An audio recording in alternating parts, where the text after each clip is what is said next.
Hey everybody, happy Wisdom Wednesday. Thank you so much for tuning in, and thank you so much for choosing to spend some of your time with me. I really appreciate it. So today we're going to talk about the most important human relationship that you can have, and it is with yourself. That's right. I'm sure some of you guessed before I finished that sentence. Our most important relationship is the relationship that we have with God, our ultimate source, obviously. But in terms of the human realm, because that's where we live, the most important relationship you can have is the one you have with yourself, because relationships are seasonal. It's true. Some seasons are really long, some seasons are really short. Some relationships last 73 days, some relationships last 73 years. Those are seasons, and only God knows the time of that season. We think we know when winter's ending. Psych, right? We just got proven that we don't know when seasons end, just. So we have no idea, but God knows, praise God. And His wisdom is infinite. And so we don't know how long our seasons with other people are going to end. I mean, how long they're going to last. But here's what we do know. We do know that until the day that we ascend to the heavens, we got to be in a relationship with ourselves. Now, that could be a real long time. And if you don't like yourself, that's a real long time. We have got to get better at getting to know who we are, what we like, what we don't like, and spending time alone. And I don't mean spending time alone like doing the dishes and the laundry.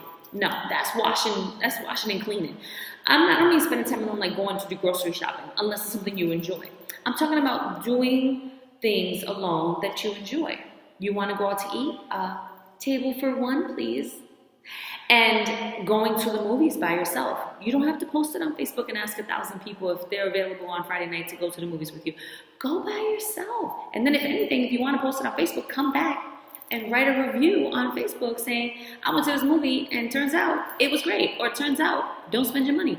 Wait for the red box, whatever.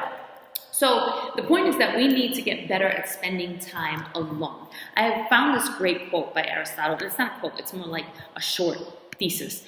And it says, the most important relationship we can all have is the one we have with ourselves. The most important journey we can take is one of self-discovery. That's so good.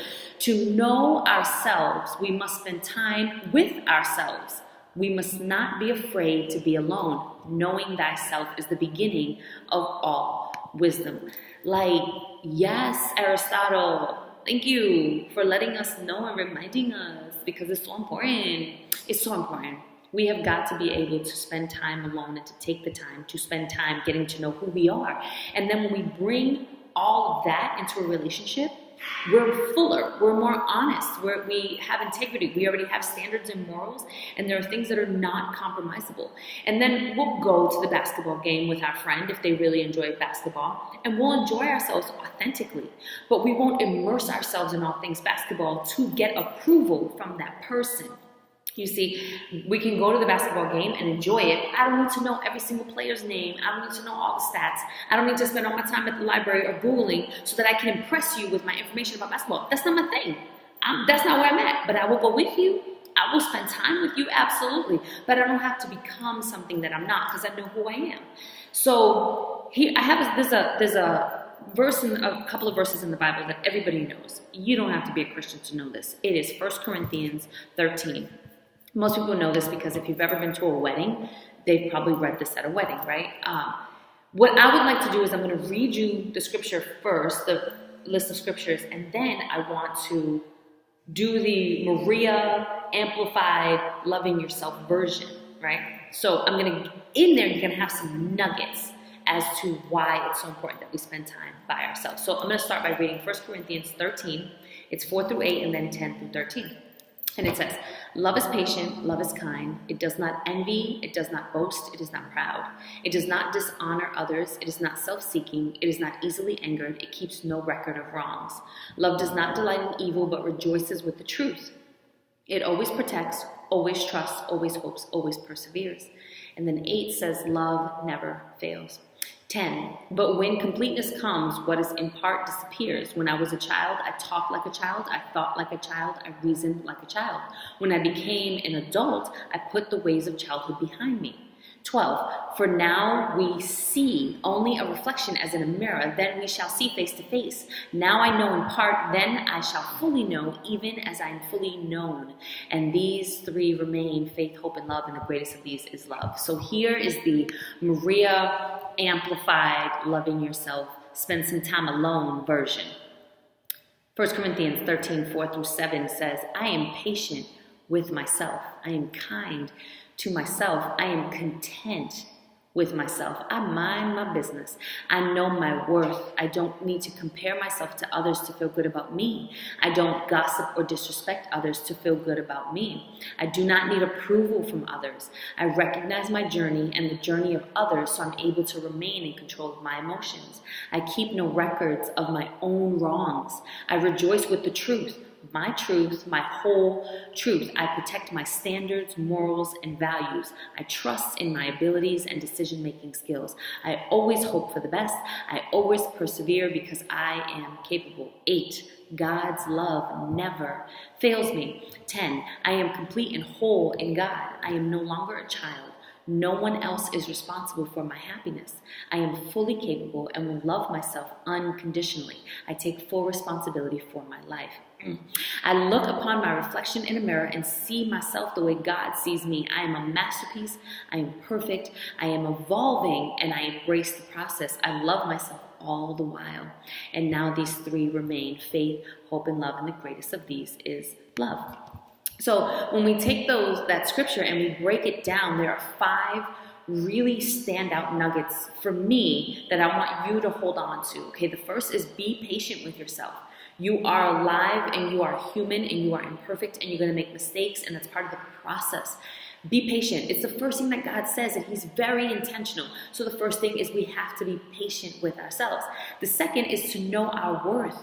When we recognize our worth, again, fully aware of who we are because of whose we are, we're better able to allow other people to be on their journey. We don't judge them. We don't gossip about them. We don't run their mouths about them because they're on their journey too. I know my worth, so I don't need to belittle you to feel better about me. The third thing is living in your truth with all your stuff from your past and all your stuff in your present and all the stuff that you've got going on everywhere. That's your truth. Live in that, right? And it doesn't mean, my truth is that I was a drug addict, so now I'm going to continue to use drugs. No. Facts are very different than your future and your current. The fact from your past is that you used to use drugs. You no longer use drugs. That's not who you are, because you know your worth, because you're patient with yourself in the process. And so when we know our worth, when we live in our truth, we can say, yeah, that was real.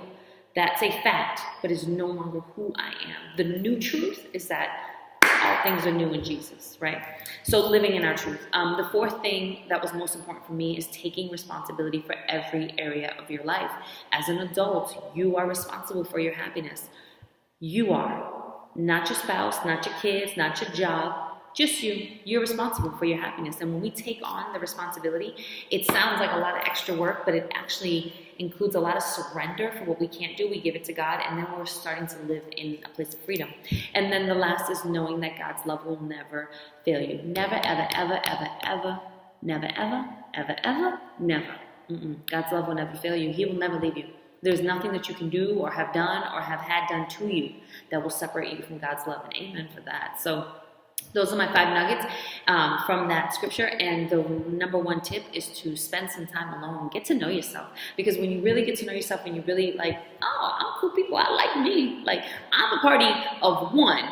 Never mind if there's more of us hanging out. It's a guaranteed good time because I know I'm having a good time by myself. And because I know who I am and I know what I'm bringing to the table and I know what I'm not bringing to the table, right? So that's it for you guys today. I know this is a little bit longer than usual. Thank you so much for hanging out to the end. I feel like it's really important that we talk about loving yourself and being in a relationship with yourself and being patient with yourself and, getting to know who you are. So in the comments below, put for me, please, something about you that you really enjoy doing and that you haven't done and that you should add to your to-do list. Also, if you like this video, give it a thumbs up. If you know someone who could use this, please share because sharing is caring. And if you haven't already, please subscribe to the channel. You can head over to my website if you haven't had a chance to sign up for my free monthly newsletters and my weekly video updates. And when we live in a place where we, again, really know who we are and we spend time by ourselves and we enjoy spending time by ourselves because we're good people and we're cool people, that's super sparkly everything. So I want you guys to have a super sparkly life because we all deserve it. It's what God has promised and intended for all of us. So I love you guys so much. I hope you have a great rest of your week and a fantastical, sparkling, weekend. Super sparkly everything. Table for one, please. Thanks, guys. Bye.